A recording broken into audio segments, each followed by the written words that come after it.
Hello everyone, welcome to Genealogy Basics using Ancestry Library at the Laramie County Library System in Cheyenne, Wyoming. I'm Elaine Hayes and I'm going to give your class today, and I will go ahead and start sharing my screen just so you can see what I'm seeing. Okay. This is what our library looks like, a beautiful picture of our library. But this is Genealogy Basics using Ancestry Library, how to get started researching your family history. Presented by me, Elaine Jones Hayes, at the Laramie County Library System in Cheyenne, Wyoming. I have worked at the library for 20 years, at least 16 of those years doing genealogy and teaching genealogy classes. I'm in charge of the special collections room in the library, which houses our large, for a public library, genealogy collection of about 20,000 genealogy books and materials. The genealogy section of the library is on the 3rd floor in special collections, and it is open anytime the library is open, which is Monday through Thursday, 10 a.m. to 9 p.m., Fridays and Saturdays, 10 a.m. to 6 p.m., and Sundays, 1 p.m. to 5 p.m. Currently, since this is November of 2020, we have some COVID-19 restrictions in place, which means that when you come into the library, you will be asked if you've been a couple of questions by our security people. You'll be required to wear a mask, and you can only be in the library for 3 hours. So they'll give you a little dot that says when you came in, and so we know when it's time for you to leave. But you would like to come into the library to see our genealogy collection and to use the computers, which have Ancestry Library Edition and Fold 3, which is a military genealogy program from the National Archives. And so please do visit us, and we have volunteers here to help you also, and staff. So come to the library to see our reference books, magazines, and the Fold 3 databases. Our books, in case you wonder what is a genealogy book, it's more than just how-to genealogy information, but we have family histories, which are books about certain families, compiled vital record books, such as marriage records, burial lists, tax records, compiled wills, military muster rolls, immigration lists, and etc. All of those things may be found in books. And sometimes this information is not in a genealogy database. It's only in those books. Or it's not in a genealogy database we subscribe to. So it's good to have that extra information.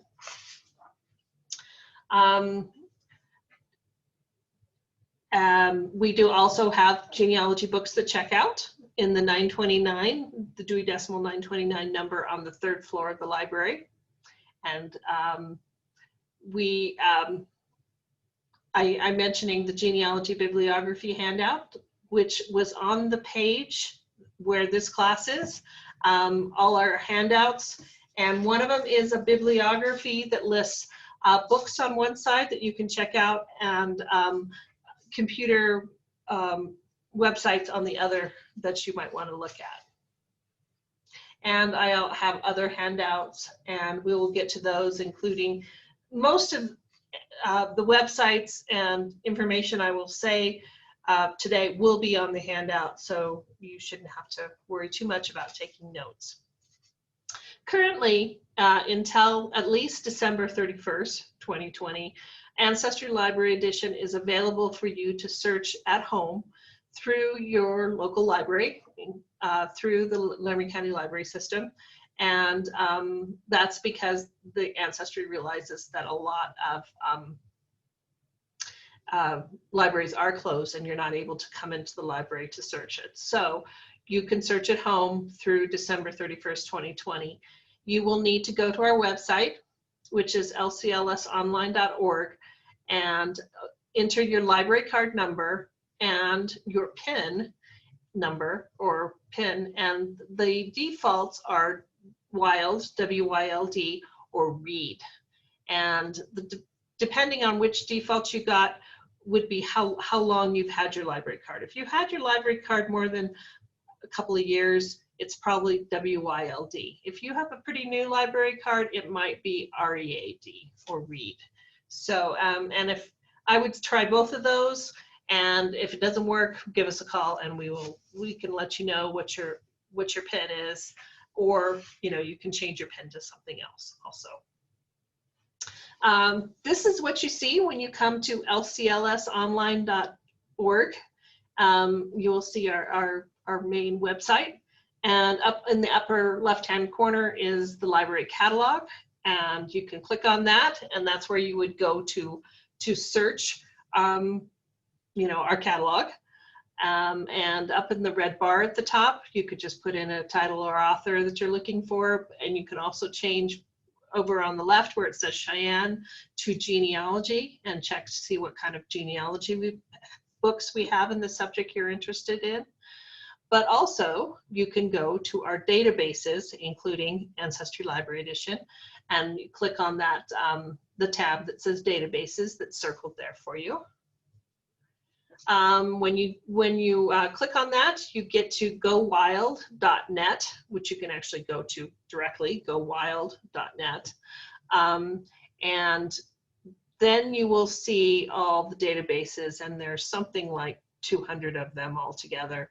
And they're listed by categories. And you can see down at the bottom is a genealogy category, and there's 4 databases associated with that category. And you can click on genealogy. You could type a subject or type a name in the search box also, or you can browse A to Z over on the right-hand side too. If we clicked on genealogy, we get the list of genealogy resources here. On the top is Ancestry Library Edition, and it does say Ancestry Library home use available until December 31st, 2020. And there are some other databases here available. News Vault, which is 19th century American newspapers, African American heritage. It's a genealogy resource devoted to African American family history research. ProQuest newspapers. Sanborn maps, which are fire insurance maps for US cities, and Wyoming newspapers. Somewhere along the line, if you are at home, you are going to be asked to put in your library card number and PIN to get access to this database. Okay, we're just going to overview real quick what we're going to talk about today. How to get started with your family history. And one of the best ways to get started is to record what you already know about your family. Start with yourself, what you know about yourself, your birth date, where you were born, things like that, your parents' names, and then work backwards in time. Parents' names, grandparents, great-grandparents, and make sure you record everything. Record what you find out and where you found it, not only the source, the website or the book or whatever, but or talking to a family member, but where in location was that information? Where were they born? Where were they buried? Because that is all important information. And if you record what you already know before you start doing research, then you'll realize where you have gaps in your own knowledge and what you need to work on. And also you have some clues to search, because you're going to need some names and some dates to do some searching. Look for original records from all sources, not just on the internet. And original records are records that are made at the time that the event happened. So the time of the birth or time of the death, things like that. And not everything's on the internet. More and more things are coming on the internet, but not everything will ever be on the internet, because there's some things that are protected by privacy laws at the very least. So start with the US Census and vital records, which are original records that we're going to talk about today. Also, when you record what you already know, it's a good idea to talk to your family because unfortunately they won't be around forever. So talk and see what knowledge you have. Of course, talk to your parents and grandparents if they're still around. Talk to older siblings, talk to cousins, aunts and uncles. Even if there aren't older members of family still alive, talk to your siblings, talk to your cousins, talk to younger siblings, because they may know some information that you don't know. They also may know, they may be doing some genealogy and have recorded some information or have some photographs or family treasures that will help you with doing your research. So talk to your family and collect all those family stories, photographs, and mementos, and that will add to your story and make it a lot more interesting and engaging. You'll start to get a whole lot of information, and how do you keep track of all that information? One way is to use paper forms and notebooks or filing cabinets, and that's why I have some paper forms in my little packet of information that's on the website and also available at the library. If you come in, you can just ask for those forms. Or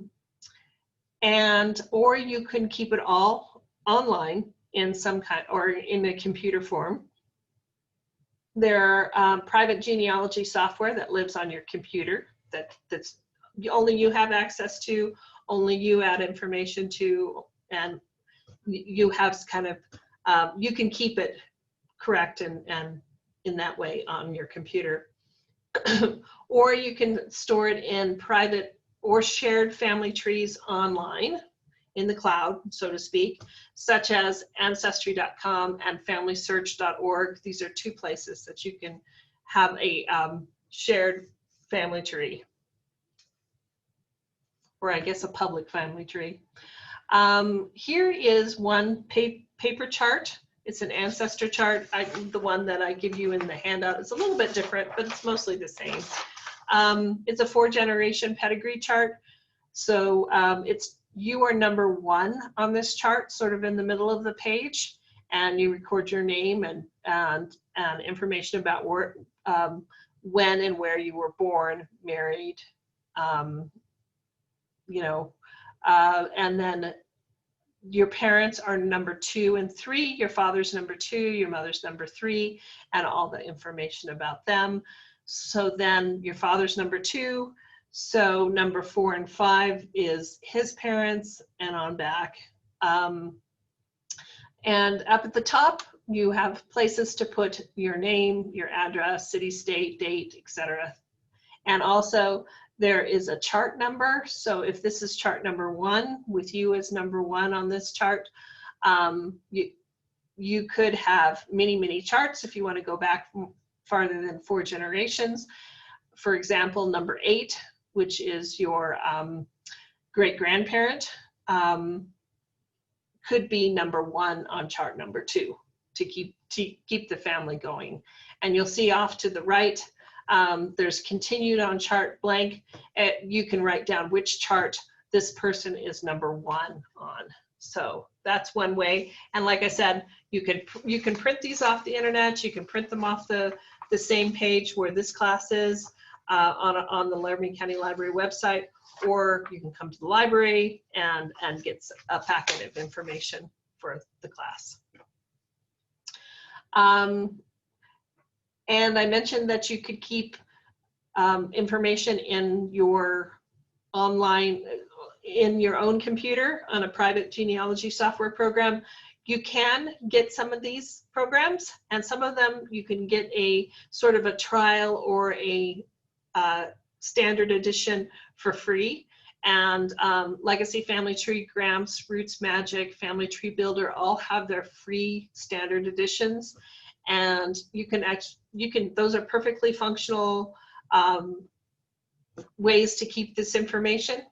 They don't have the bells and the whistles. If you want the extra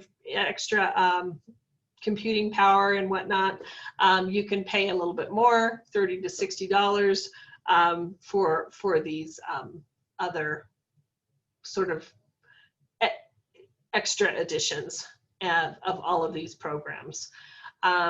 It might be good to download one of these, such as Legacy Family Tree or something like that. Try it out, see if you like it, and then if you like it, go ahead and pay for the regular edition.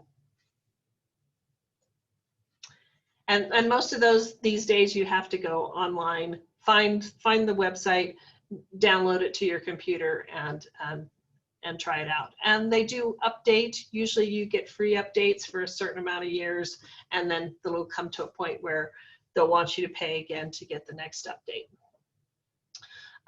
This is what Legacy looks like. And one of the views of Legacy, which is sort of a chart view, you can see that you can add people, add all their information. You can add pictures, stories. You can also search, by putting in their names. This is sort of a search page. These are all the folks named Brown. It looks like we were looking for Nathan Brown. So we've got the Nathan Brown, his spouse's name and birth information, and all the children's names. And they usually assign a specific number to each specific person. So just to keep track of people separately who have the same name. But so this is another look at what Legacy looks like. You can also keep a family tree at Ancestry.com, and Ancestry.com is a subscription database. And this is actually my tree I've kind of moved it over to the right so you don't see my living people, but this is basically my tree from my parents on back.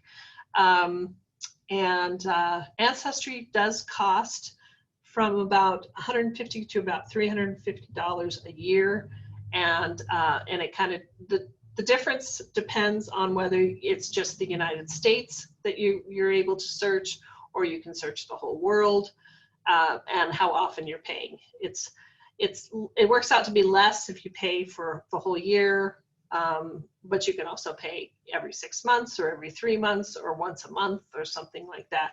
I know a lot of people that are on sort of a $20 a month sort of system, and I think that's about what it costs for if you're going to pay monthly for just the US edition.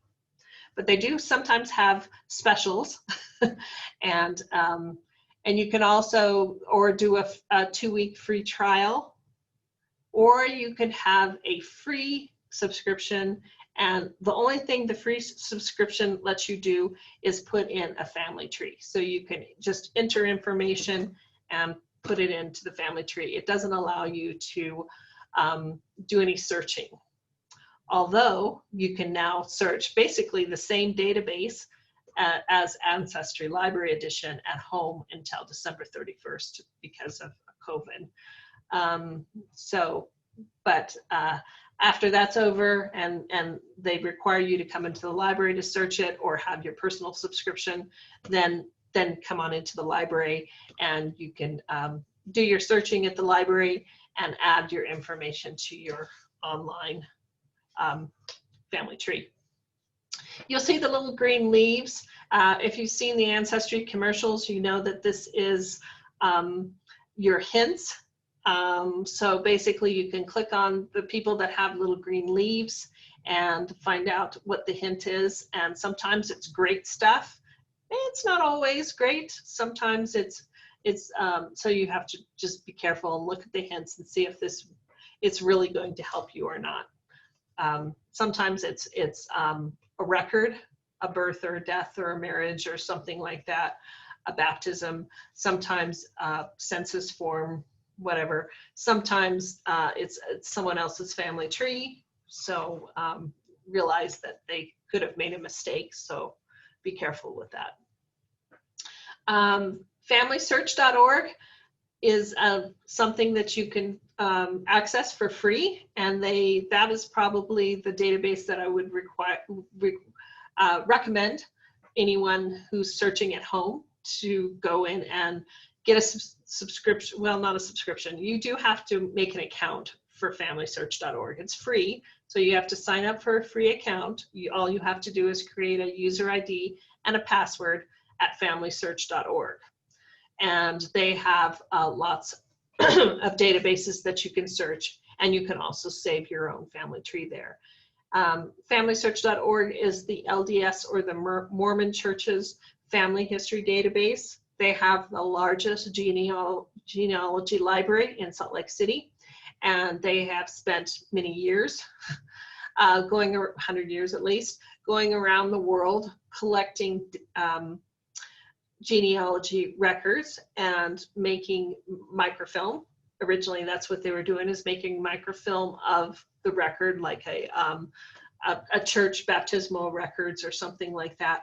And they would make a record on microfilm for themselves to take back to Salt Lake, and they would give a copy of the microfilm to the people that were nice enough to let them then make a copy.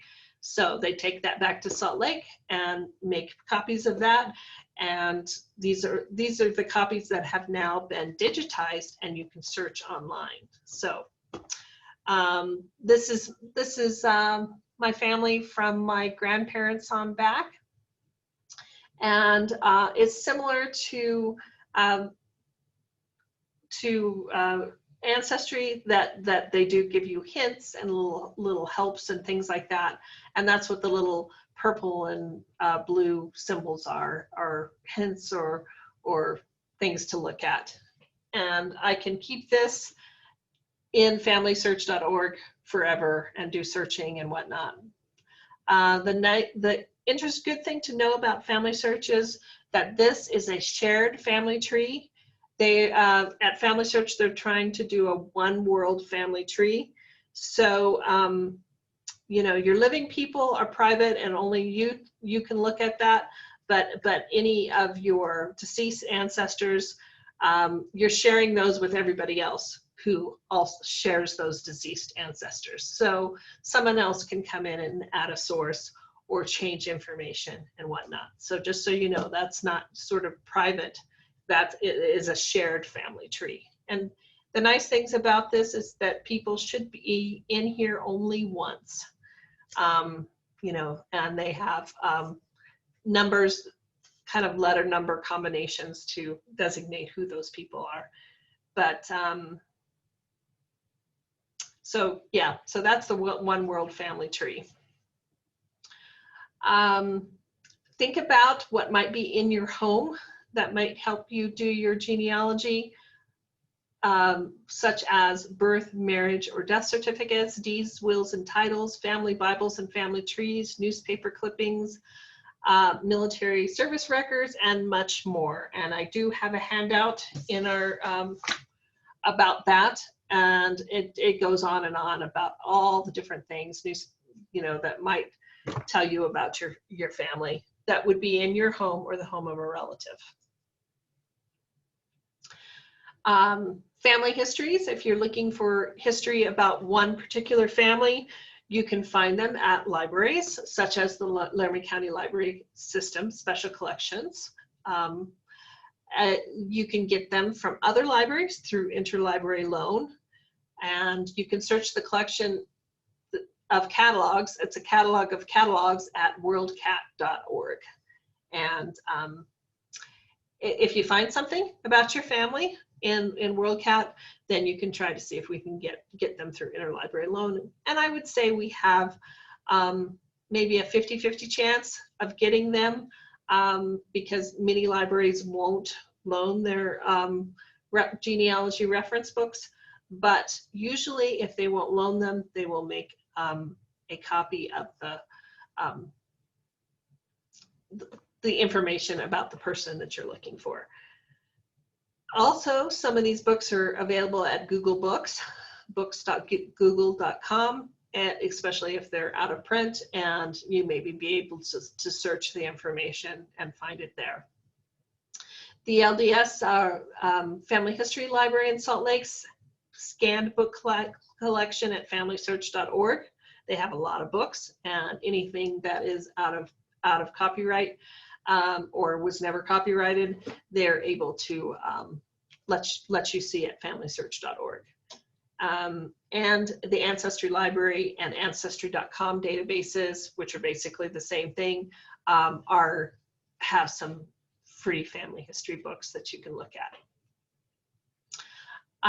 Anything, just because you find it in print or on the internet, or it's something that grandma told you, doesn't necessarily mean it's true. And it's not that grandma lied to you, but she might have been told something when she was 8 years old, and it's been a long time, and she's forgotten some of the details, or the details were embellished in some way. So you got to verify everything, and be particularly wary of copying other people's research without verification. I would say this is particularly a problem on Family Search, because so many people have gone on and put information in there, and some of them are better genealogists than others. So just make sure that everything makes sense and is likely, double check and verify. We're going to start with census records, because they're one of the best original records to use in genealogy, and they're also they're easily available. In the US, a census has been taken every 10 years from 1790 through 2020. And censuses have also been taken in other countries, but we're going to focus on the US census too. So from 1790 to 1940, these censuses are available for genealogists to search. The reason why we don't have after 1940 is because there's a 72-year privacy rule. And so the 1950 census will be available in 2022, which is only a couple of years. So it's coming up soon. The 1790 to 1830 censuses have just the name of the head of the household, plus a count of others in the home, either tick marks or numbers counting how many other people are also living in that home. So not helpful for you to, you're going to have to be looking for the man, usually the father of the family, because that's the head of the household, unless he's passed away, and then it could be the mother. The 1840 to 1940 census includes every free person by name. That does include the 1840, 1850, and 1860 censuses, which, slavery existed, and so it's just free persons by name. The 1890 census, unfortunately, was destroyed by a fire, so there is a big gap between 1880 and 1900 that you have to kind of leap over that gap when you're going backwards, but they have worked pretty hard to try to bridge the gap with other records, such as city directories and things like that, that list people to try to find where your family is in between those years. 1900 to 1930 censuses also included the birthplace of every person and their parents and additional information. It all kind of depended on what the government wanted to know those particular years. So sometimes they asked about immigration information, sometimes they asked about your schooling, things like that, but they almost always wanted to know how old you were, and male or female, and birthplaces from 1930 to 1900 to 1930.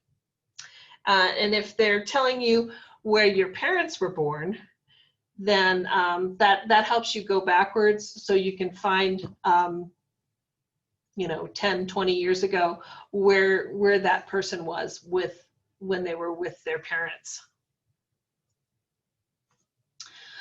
Since we're working backwards in time, start with that 1940 census and work backwards. And census information is available in a lot of different places, including Ancestry.com, Ancestry Library Edition, and Family Search, and other paid genealogy databases. And some of it is on the National Archives website and stuff like that. But we're going to talk mostly about Ancestry today.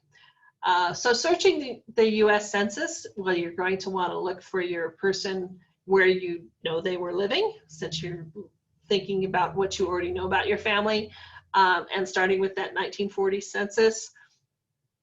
But when you're looking at it, note similar names living nearby, because you can go to the page before and the page after, you know, go back several pages, kind of browse through it if you're looking for other people.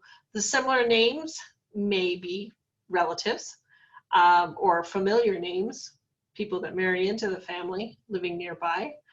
Families often stayed close and lived close by.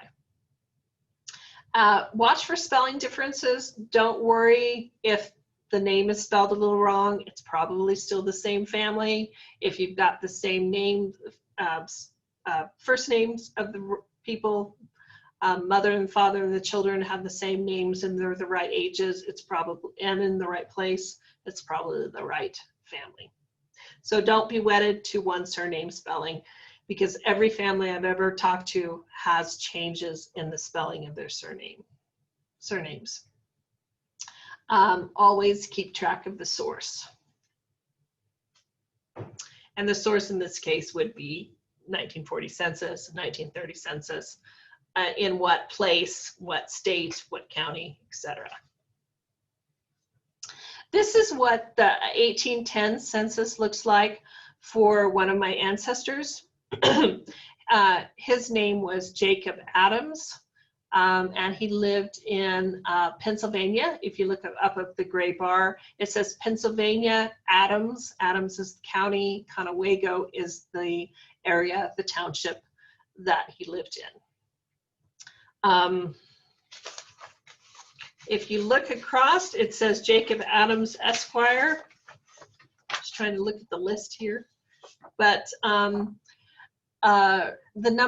one is males, like 0 to 10, and then 10 to, then 2 would be the next age group, and then the next age group, and the one on the end before the dark line is I think 45 plus, males age 45 and older, and then the next line are the females, and he had 3 females in his family under age 10.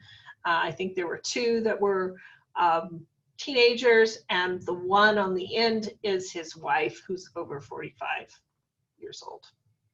So, and it does say Jacob Adams Esquire, ESQ. He wasn't a lawyer or anything, he was a landowner.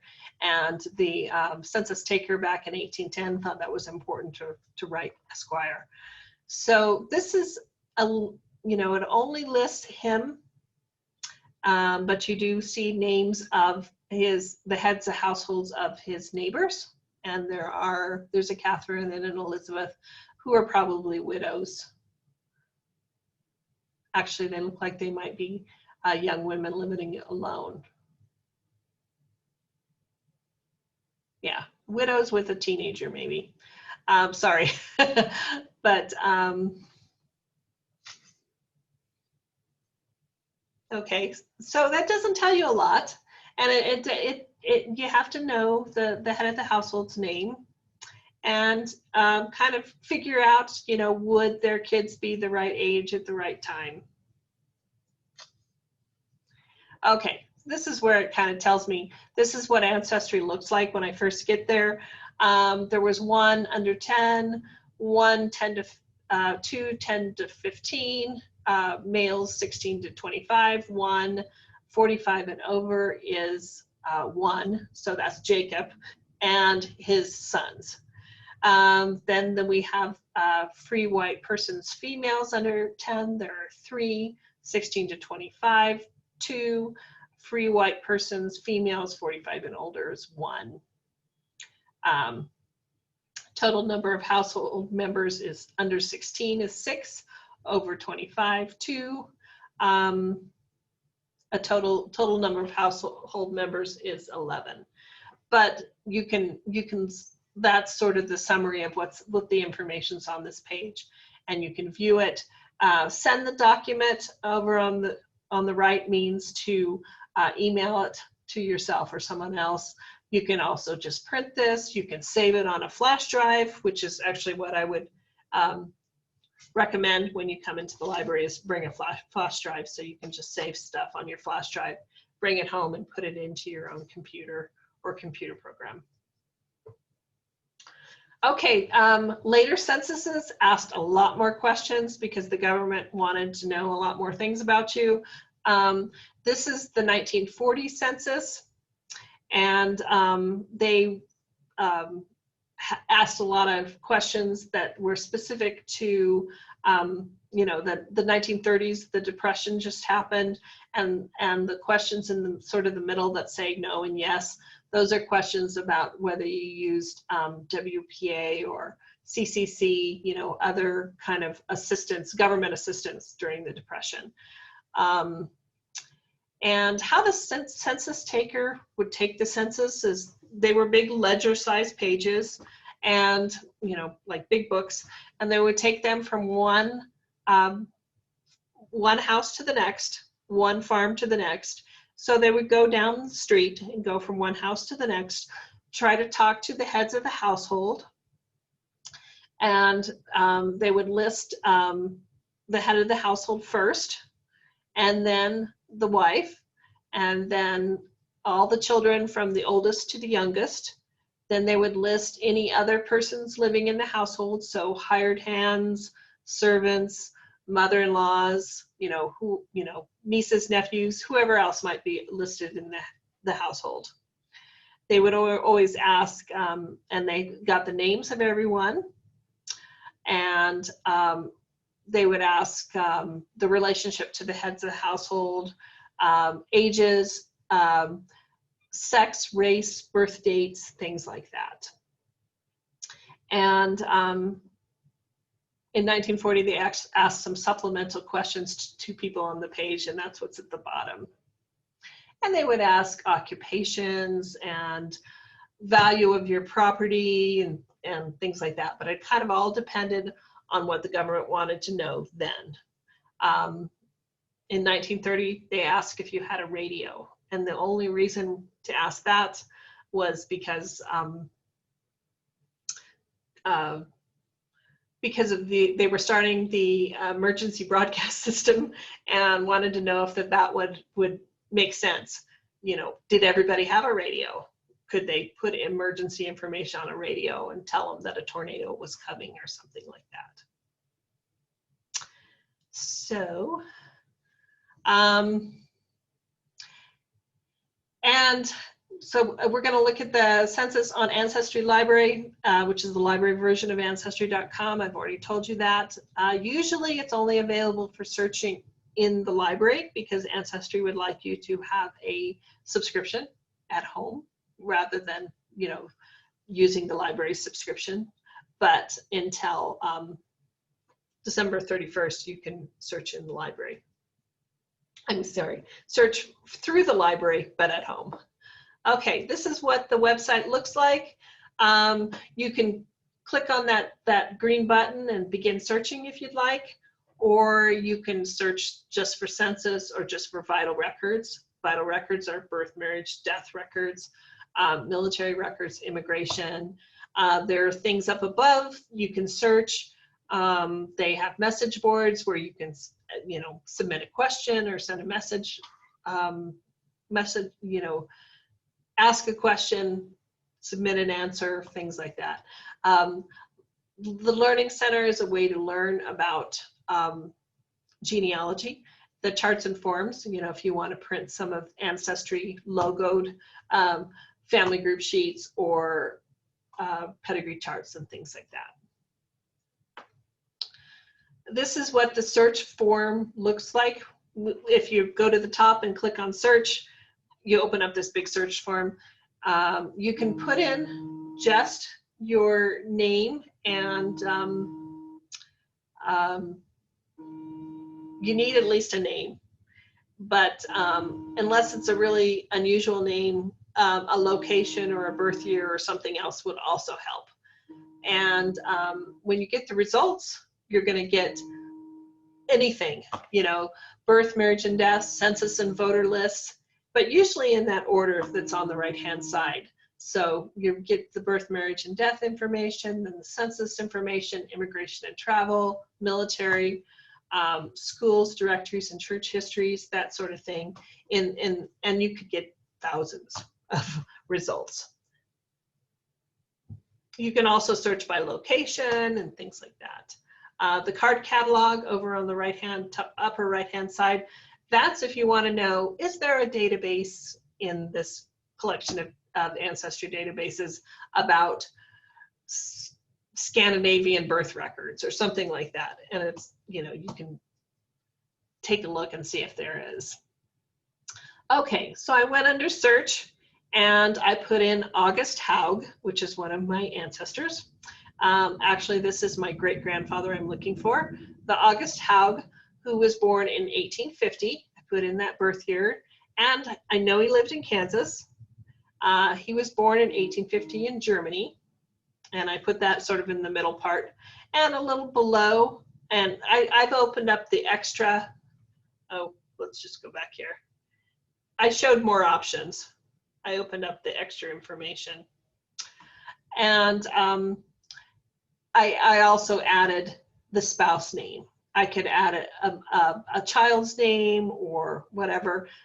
That's usually really helpful if you've got John Smith or another really common name you're looking for. If you can add in a spouse name or a child's name along with birth year and things like that, you're more likely to get the person that you're looking for. Okay, so I did that. I added that information and I clicked on search, and I've got 265,478 records to look at, but Ancestry has given me my most likely or best records first. So I have some family tree information, and I'm thinking this is probably from my family tree that I already put in there. August William Haug, and that's all the correct information. I can just look at that if I want, but I also have census records, find a grave, etc. below. I can kind of look through and say, okay, you know, Nemaha, Kansas, that's the county in Kansas, that sounds good. I don't know about a birth in Indiana, but okay, down below I see Katharina Haug. It's another version of the word name Catherine, and she was also German. Catherine Selbach was her name. So there's some good ones for me to look at. Over on the left-hand side, we have it just tells me all the categories. There's over 5,000 under census and voter list, over 5,000 on birth, marriage, and death. Obviously, most of that stuff is not the right family, but some of it is, and it looks pretty good, except for the one born in Indiana. They look like those are probably my family. Okay, I clicked on the first one, the 1920 federal census. If you sort of hover over that first result, it tells me, you know, what I'm looking at. I can see his name, age, birth year, and since it's from a census, it's probably just estimated. Resident in 1920 in Nemaha, Kansas. He's a farmer. Spouse's name is Catherine. He was born in Germany. He's a naturalized citizen, all that sort of stuff. And he's 69 in 1920. That all sounds about right. So I'm going to go ahead and look at that. And if I don't think I'm getting the correct results, I can go over to the left-hand side and change the filters, and because some of them are very broad, I can make it more exact. I can add things, I can edit the search. But actually this has given me a pretty good search. So we're going to keep going. I clicked on that first one, and it's again telling me some information. I can look at the blank form or the of the census, or I can view the original scanned in census and see it.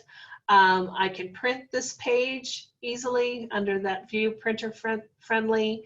And again, I have an arrow to send document, because that's a way that you can email, your find to a friend, to a sibling or a cousin or something like that.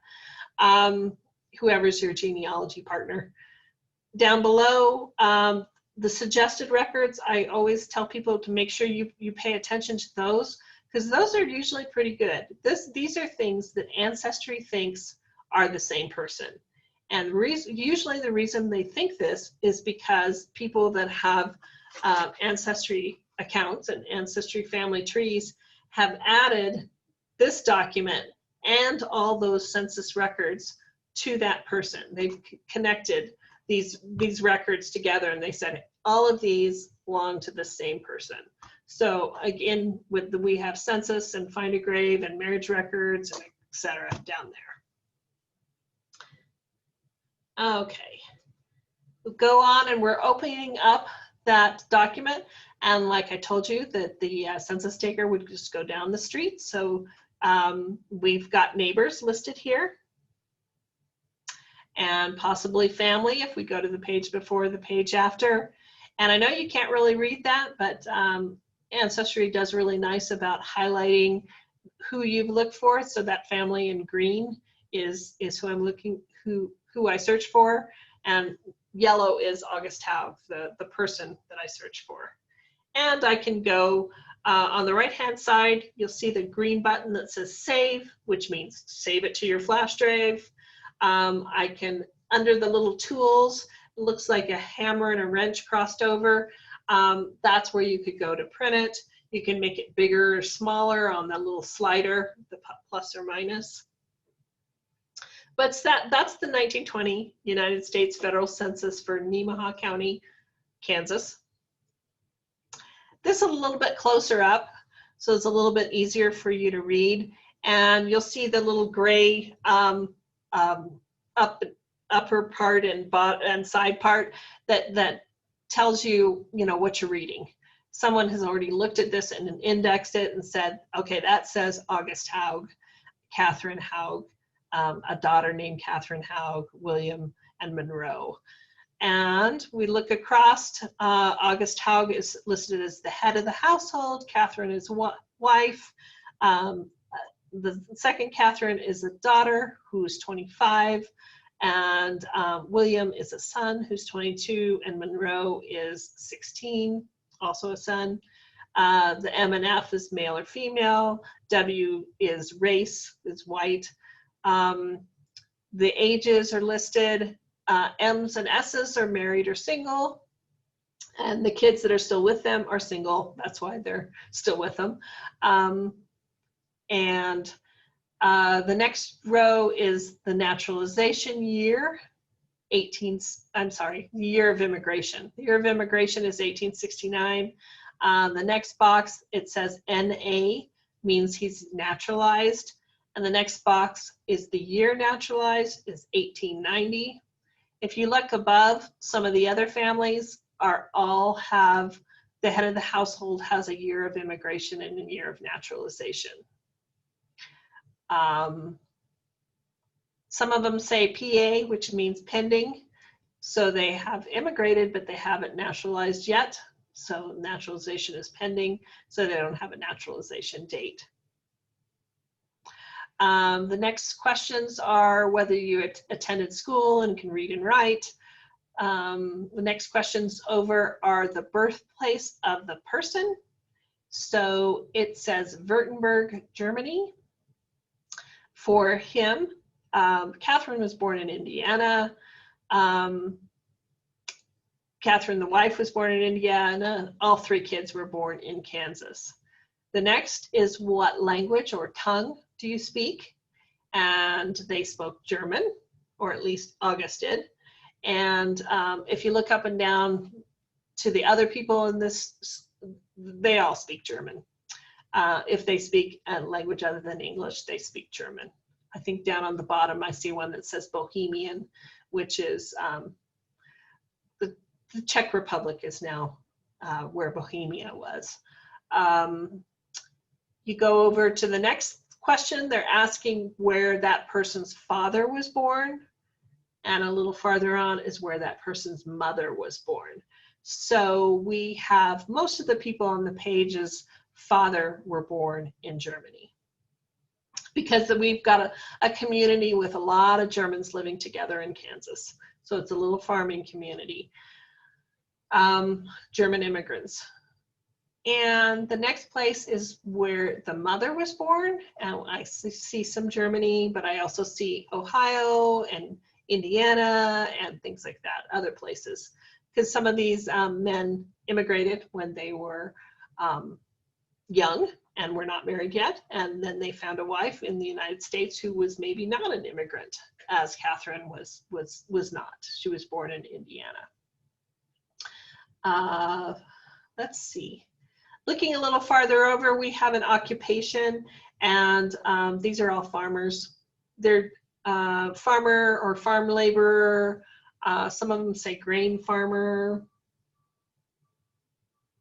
farm worker, farm laborer, or farmer.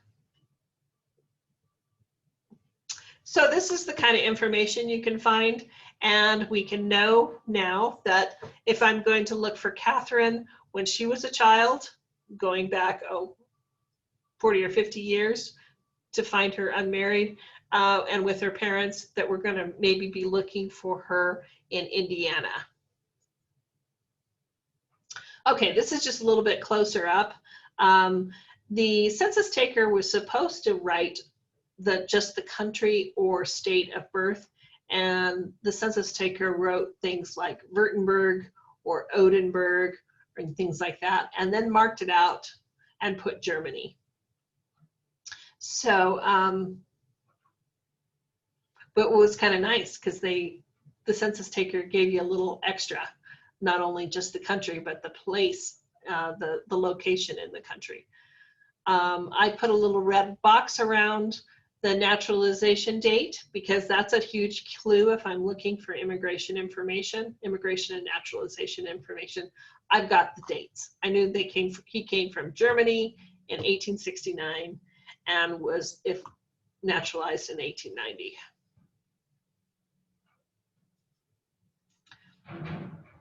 Okay, so that was the 1920 census, so I'm going backwards in time. So this is the 1910 census for the same family. Also looking for August Haug, born in Germany in 1850. And I found him down at the bottom of this page, and with Catherine, and we've got some other, because this is 10 years earlier, so we've got more kids because more of them are still younger and unmarried. And they asked some of the same question: name, male or female, race, age. There's one question that's a little different in 1910. They ask how long you've been married, and they've been married for 39 years.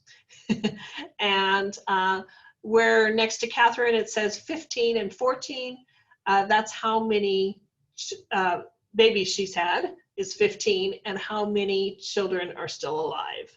So she's actually given birth to 15 kids, and 14 of them are still alive. You see above at some of the other women on the page, we have 3 and 2, 8 and 5, 9 and 6, 1 and 1, 8 and 6, I think. So lots of infant mortality back then. August and Catherine did pretty well with only losing one child. They do again ask the birthplace of the person on the page and the birthplace of their mother and father. Still, we have a lot of folks whose mothers and fathers were all born in Germany. Catherine was born in Indiana, but her parents, you'll see here, were born in Germany. Her last name was Selbach, which was also a German name. They ask if you spoke English, and most of the people on the page, except it looks like the little ones, they say that yes, they speak English. Their occupation is farmer for the men. The women, for some reason, they say none. They have no occupation. They're not doing anything.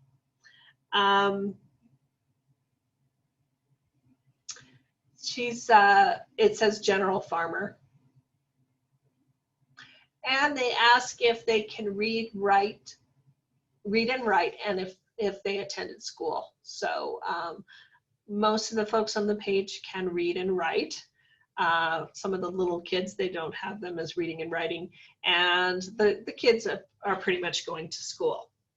You'll notice that this, they're at the bottom of the page, but I don't think the family's done. The youngest child listed there is 14.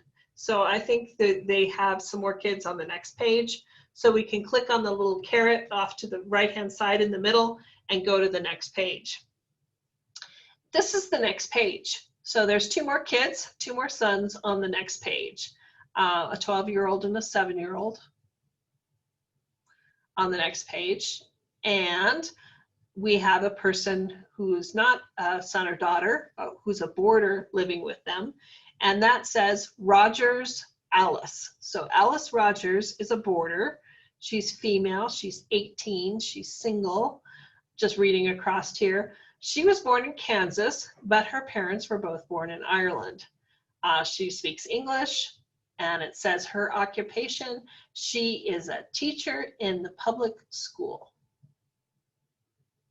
And she is actually living with them because August Haug had built the school. He donated the land for the school, he built the school, and he hired the teacher and has the teacher living there in the house with them.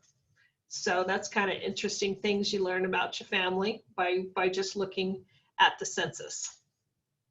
And if you look farther down on this page, you'll see an Ed Haug, and I think at the very bottom there's another Haug. But there were lots of Haugs living in this area, and they were all related. Lots of the brothers came over from Germany, and they married and had large families, and there were a lot of Haugs, and they were all related in that community. And that's not a common name, so that's why you should look through and see if you have some more relatives in the pages before and the pages after, living nearby. Using those clues we've just discovered, we can find more information. And in this case, we're trying to find the immigration and travel information for August Haug. We know he was born in 1850 in Germany, and he arrived in the US in 1869. So, and I have a few more details about him, but that's all I'm going to put in. I found several things here. The August George Friedrich Haug, born in 1851, it's pretty close, but I don't think that's him. So, because his middle name is William or Wilhelm. The Württemberg Germany Immigration Index, the next one down, that is interesting because it said right there in that 1920 census that he was born in Württemberg, Germany. New York passenger list, I want to look at that. There's that George August Friedrich Haug again, so that's probably not him. And the one below, I'm going to look at that one too. Although that has a birth date of about 1846, which would make him several years younger. But the other thing with the Württemberg Germany Immigration Index, it has a birth date of 17th of August, 1850, which is indeed his birthday. So that's probably him. And the other thing we is that immigration with an E means that you're leaving Germany. So this is the information that Germany wanted to know about a person that was leaving. And basically they wanted to make sure that you weren't trying to leave Germany because you were avoiding military service, or you were abandoning your family, or you were, you know, escaping from jail or something, that you didn't have some kind of commitment in Germany that you were trying to get out of. So that is why they were checking up, to make sure you were able to leave Germany. All right, so I clicked on that Württemberg Germany Immigration Index, and it tells me birth date, 17th of August, 1850, birthplace, Würmlingen. Sorry, I can't pronounce that, but so this Würmlingen is where he was born. And the application date for leaving Germany was February of 1869. And his destination is North America. The district up at the top is Rottenburg. That's RTB. And it gives you more information. There's some more suggested records that I definitely would want to look at. I see Kansas marriages, Social Security application, all sorts of things, find a grave, other census information. If he came in 1869, I should probably start looking for him in the 1870 census. So a lot more things to discover here. All right, so I know that he came in 1869, and so I also want to look at these New York passenger lists. So I have an arrival date of 25th of March, 1869. Birth date, and February is when he applied to leave, so March sounds like a good time that, you know, if it was all okay, that he might be leaving Germany to come to the United States. He's 19, which all checks out. But I want to look at this document and then make sure, because so far it kind of checks out. Again, I can send it home or I can print it. I also put a box around search for the Westphalia, which is the name of the ship, in the passenger ships and images databases, so I can actually find out more about the ship.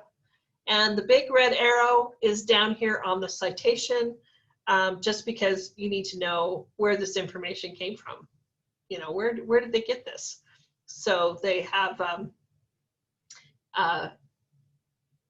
New York arrivals, microfilm from the National Archives, basically.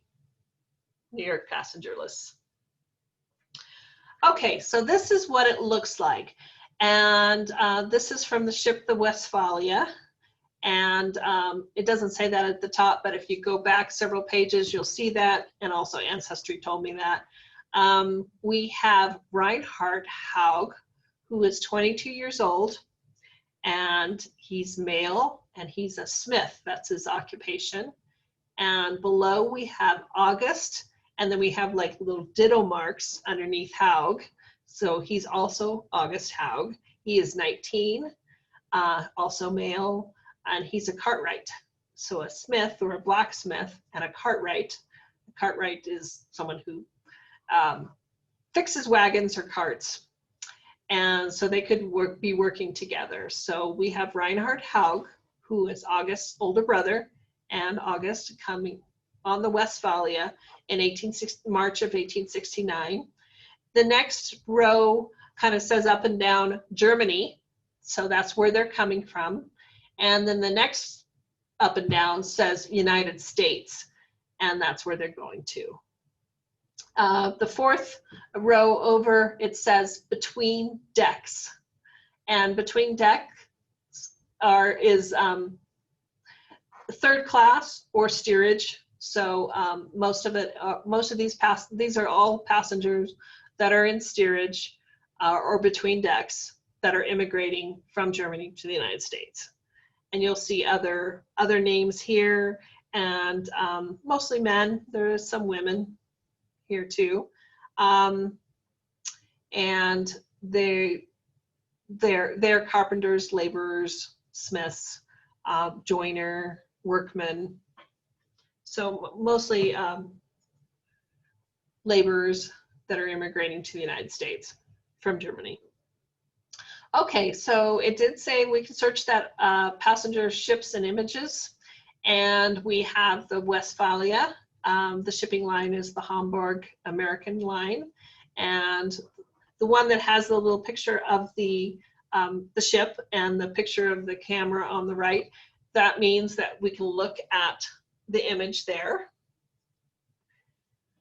And it tells a little history about the ship, and you know, we can know how many passengers it had.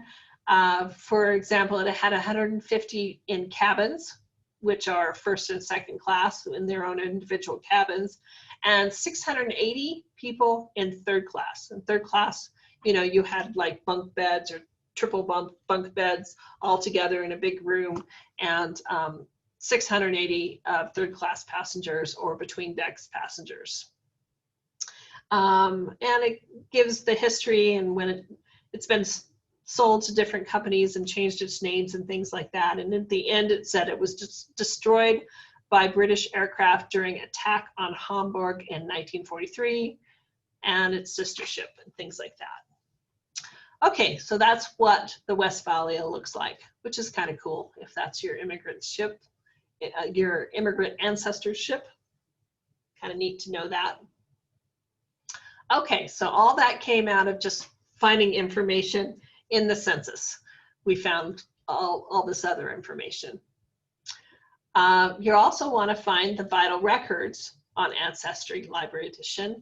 And those vital records are the civil or the government records of birth, marriages, and deaths. But the keeping of official death and birth records only began after the mid-19th or early 20th centuries. So before then, you're still wanting to find births, marriages, and deaths, but you'll find them in church records of baptisms, marriages, and burials. Many of these vital records are not on any internet database and must be acquired from the source. So what's the source? The source is the government entity that's keeping track of births, marriages, and deaths. Usually it's the state vital records now. Earlier it might have been local, like county vital record information. So you're either looking at the county where the birth, marriage, or death occurred, or the state vital records office, which is going to be located in the capital city of that state. Where to find these vital records? Online, because usually you can order them online. You can just Google it. Whatever you're looking for Arizona birth records, you know, I would type into Google or another search engine, Arizona birth records. But make sure you're looking for an official government website. So when you go find the information, you go to a .gov or a state.gov website. So for Arizona, it would be az.gov website. Another way to go is to find, you know, a federal website that will direct you to these vital records, such as the CDC's Where to Write for Vital Records. So, and I would probably just Google Where to Write for Vital Records, CDC, and you'll get a list. And this is what it looks like at the CDC for the Where to Write for Vital Records. You can click on a state or territory. And in this case, I clicked on Indiana here in the middle. And Indiana.gov, this is what it looks like. And they're warning you that it might take a little bit longer because of COVID-19 and mail problems and things like that. But and they're also letting you know that there are rules such as you have to have a purpose for wanting this information because they're very worried about identity theft. So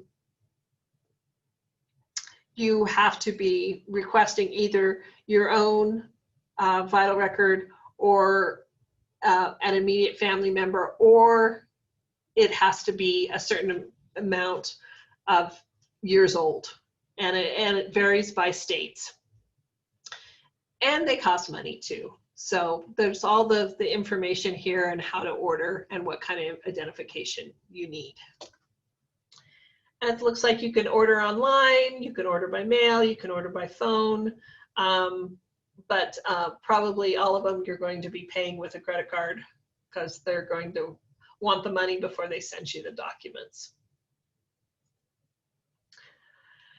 I said that often you are going to have to be going to the source or the state vital records to get your death certificates or other vital record. But in this case, I found that Ancestry had Indiana death certificates, 1899 to 2011. And I was just looking for kind of a person at random. I put in Francis Jones as a name of someone that I'm sure there would be some Francis Joneses that I could find. So I searched for that in the Indiana death certificates, and I found 867 results. But I picked, I think, the one at the top, and because it was fairly new, 2006, I see some older ones there too. Oh, on this page, I don't think it goes back farther than like about 1973, but okay, so I clicked on Francis Jones at the top, Francis W. Jones Sr., and it's showing me, okay, this is male, he's white, age 55, he's married. We have a birth date, a birthplace, a death date, and a death place. We have his father's name, his mother's name, and a spouse name, okay? There's also suggested records over to the side.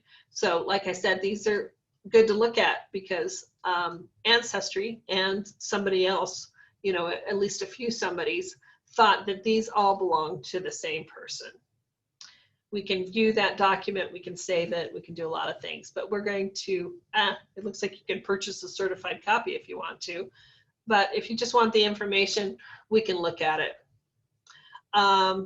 Good reason to look at these documents and not just, you know, take down the information right off that first page is because there's more usually on this, in this document than is going to be shown on that first page, including down at the bottom, we have the cause of death, you know,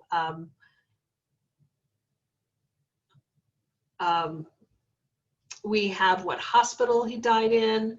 We have his age, birthday, yes, let's see, his occupation, his wife's name, and that you'll notice that that's his wife's maiden name. He was a postal employee. We have his mother and father's name. And we have his mother's maiden name again, Rosemary Webb. We have his address, the cemetery where he's buried, and the funeral home director's name. So a lot of information. And you may be able to get more from that funeral home or funeral director, but one thing, sometimes it's really hard to find maiden names, but you have the maiden name of his wife and the maiden name of his mother. So a lot of good help here. Oh, this is a little bit closer up. Lots of the embalmer's name. I mean, a lot of detail that you wouldn't get otherwise.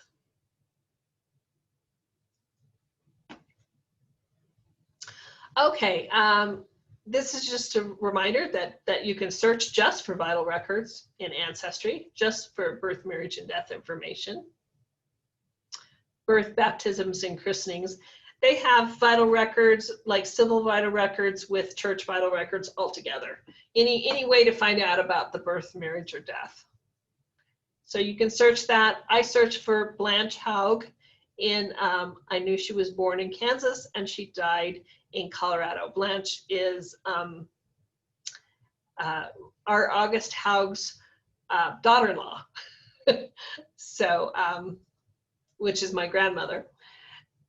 And so we looked for Blanche Haug, and we found find a grave, Social Security death index, Washington marriage records, probably not her, Riley County, Kansas obituaries for Elmer, which is my uncle, Riley County, Kansas obituaries for Ralph, who's also my another uncle. So we have obituaries for my uncles that mention their mother or my grandmother. And so we have results in birth, baptism, and christenings, marriage and divorce, death, burial, and cemetery and obituaries. But the best results are on the first couple of pages. So we'll look at some of those. Oh, well, we're back to August Haug. So earlier we found marriage records. So we went back to one of those suggested records for August Haug, which was my great-grandpa. And one of the suggested records was the Kansas County marriage records. And I circled the source information, so you know where that came from. I also circled that you can view the image in Family Search, and that's the other database, the LDS database that I told you about. And so sometimes they do send you from Ancestry out to another database, and in this case out to Family Search. And here we have some wonderful suggested records off to the site again. Okay, so I went out to Ancestry to see this document. So this is the Kansas County marriages, and this was in 20th of October, 1872.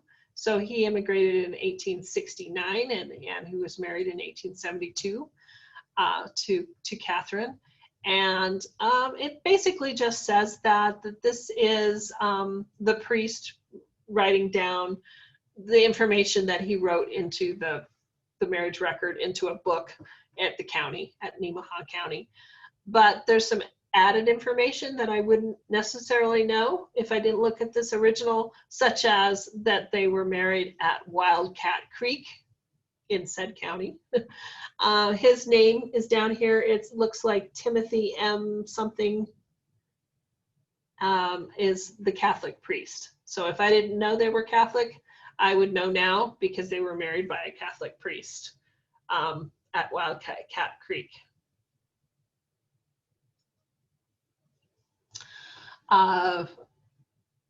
One of the other records we saw was the Social Security Death Index, which is available at familysearch.org and ancestry.com and Ancestry Library Edition.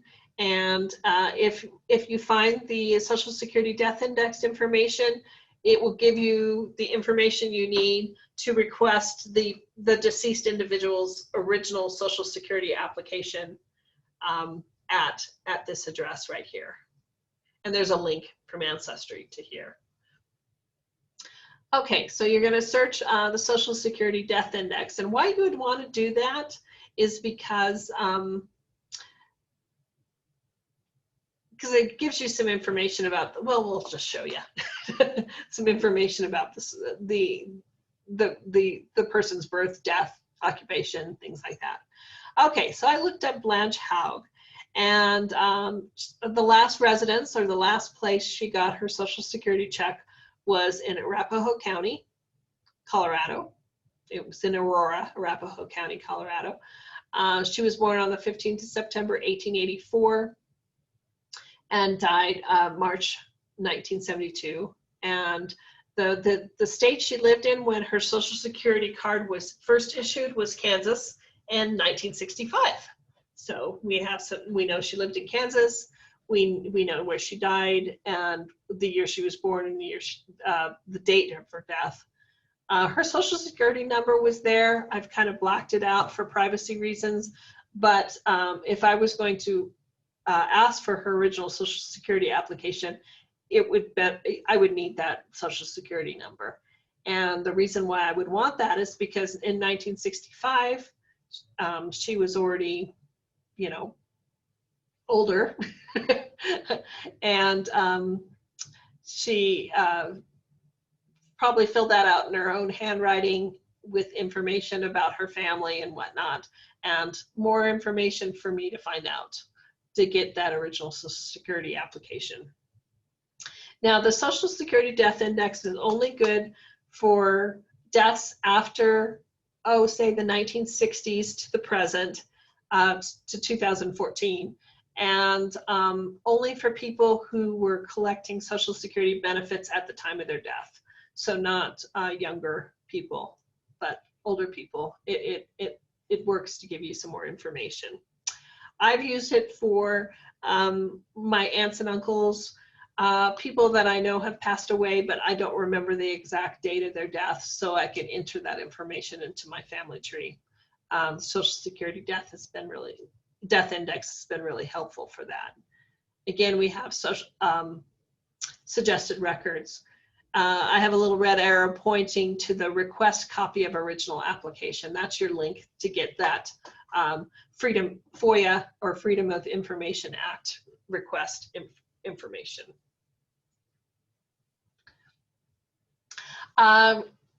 It's always good to do some searching just out in the internet at large to find out what you can find out about your family, but make sure you verify what you find. Consider the source of the information and look for references. Remember that a lot of people have the same names, and there could have been several people who even have the same birth year and the same name. So be very careful and verify what you find out. Learn to do a really good internet search. I like to use the Google Advanced Search, which there used to be a little thing off to the side that off of the general Google search that you could just click on the advanced search, but now they don't have that anymore. But if you Google Advanced Search, you will find it. It's google.com/advanced search. And this is what it looks like. And this is a way, if you're having a hard time getting exactly what you're looking for, you can put in exact phrases, add extra words. You can say, I only want things that are in English, I only want things that are coming off a .gov website, etc. A lot of different ways to limit it. In this case, I just put in the exact word or phrase, Jacob Adams, that Ancestry you saw in the 1810 census, and Conewago, which was where he lived. And I just clicked on search. And I have only 533 results, which is great because I could have got millions. But in this case, I get not everybody named Jacob and everybody named Adams, but people only named Jacob Adams, because the Jacob Adams is quotes there, in quotes, and who had something to do with Conewago, which was the small town in Pennsylvania where he lived. I could put in dates of birth and death, which in this case was 1761 to 1822 also, but I see that I pretty much got the right family. And Jacob Adam was, his parents had a bunch of kids, and he had a bunch of kids, and his kids had a bunch of kids, and so there's a lot of descendants out there that are doing genealogy and putting things on the internet. So I have results from Find a Grave, but WikiTree, genealogy.com, etc. So, but they look like, I'm not sure about some of those, but most of them look like I'm probably going to get to the right family. This is one of them that I clicked on. This was from Roots Web, and Maria Storm was Jacob Adams' wife.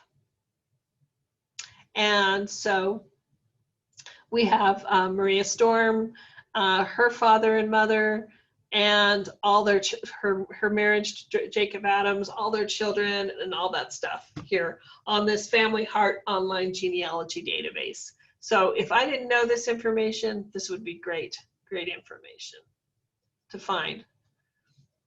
Once you've done your genealogy, you want to share that with the rest of your family.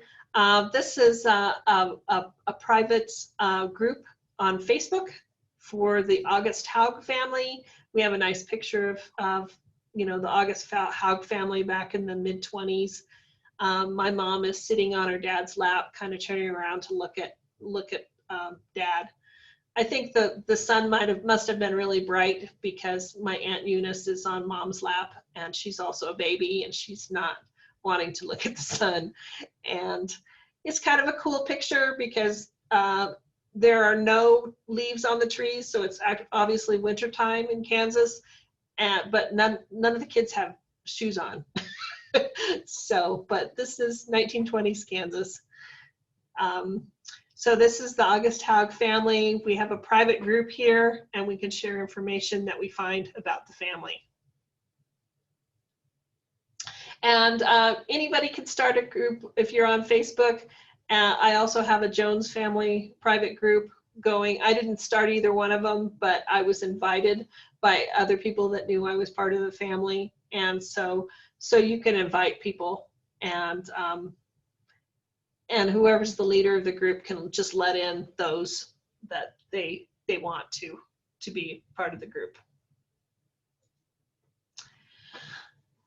If you want to learn more about genealogy, one thing that I suggest is going to YouTube and just typing in what you want to learn about and looking for a video that can teach you. So a class basically that teach you about genealogy. And whenever I want to learn something around the house, I find out how to fix my closet door by going to YouTube. So it also works for something like genealogy. So I put in Scandinavian genealogy and found some great things. Like there's a 20-minute introduction to Scandinavian genealogy. There's a 35-minute top tips for beginning Swedish family history research. And I see where do the Scandinavians come from, so more of a historical outlook there too. Ancestry and Ancestry.com both have a learning center. And this is what the Ancestry Library Learning Center looks like. You can click on topics like getting started or census, beyond the basics, things like that.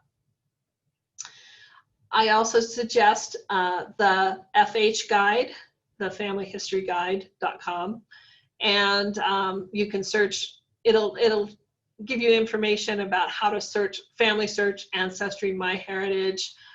You can also go under the countries and look up Sweden or Norway or whatever if you're looking for Scandinavian information. Under the vault is where a lot of this stuff is. So I clicked under the vault, and so there's computer basics. I see if you want to know about wills or military or the War of 1812 or vital records or maps or DNA in genealogy. So there's a lot of information there that you can look at and find more genealogy assistance or genealogy classes for you to look at. Okay, I've been talking for a long time, but we're almost done. Here's the summary. Record what you already know about your family to get started. Read a how-to book or magazine so you know more about how to do genealogy. Look for those original records such as the US Federal Census and vital records. Ancestry Library at your library is a great place to start. We have another class called Genealogy Beyond Ancestry, which is also on this page that you've come to find this class. In that next class, Genealogy Beyond Ancestry, we'll discuss more about family search and how to search it. findagrave.com. More about immigration records, land records, military records, and more. If you have questions, feel free to send me an email at ehayes@lclsonline.org. Remember that there are handouts available on this page, and the handouts are at the Laramie County Library website at lclsonline.org/services/genealogy. About halfway down the page, you'll see all the handouts. All right, so we are done. I need to stop sharing, but just let us email me if you have any questions, and I hope you enjoy coming to the library or searching Ancestry Library Edition at home and seeing what you can find out about your family. And I look forward to hearing about what you find. Thank you. Bye-bye.